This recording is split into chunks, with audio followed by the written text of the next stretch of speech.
All right, so our next example is when we have something called standard form. So if we had something like 2x plus 3y equals 10, okay?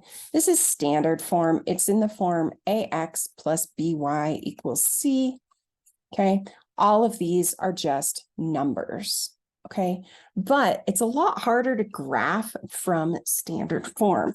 And so the easier way to graph when we're in standard form is actually to go ahead and convert it to slope-intercept form.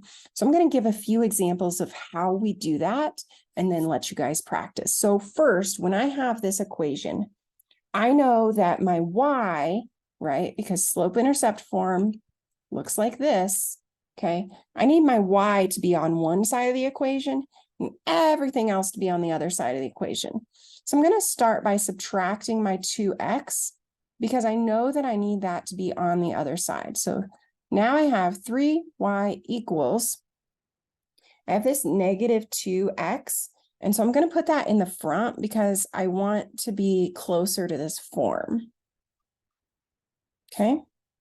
And now I have this 3 that's right over here in front of the y. So I'm going to divide by 3 on both sides of my equation. And what that means is I have to divide this negative 2x by 3, and I have to divide the 10 by 3. So I'm just going to write it out like this: negative 2/3 x plus 10 over 3. Now, I know that's not the nicest. I probably should have done something divisible by 3 there, but I didn't. I just made up a problem. Okay, this is fine. If you end up with a fraction, no big deal. Okay, 10 over 3 is roughly 3 1/3. So we would still be able to graph that, and we could put it on our coordinate plane. 1, 2, 3, 4, a little bit over 3. That's our y-intercept. And we're going down 2 over 3. Okay, so that's how we would convert it. Let me do another example. Let's see here. So let's do an example that's on the page that you're looking on right here with your notes page. So it says x plus y equals 6. We're going to subtract x from both sides. Y equals negative x plus 6. Our slope here is -1. Our y-intercept is 6. Okay, here's another example. If you're done with examples, you can definitely start practicing. 5x plus 2y equals -2. So I'm going to subtract 5x. I always start by moving whatever's with the x to the other side. And then I divide by 2.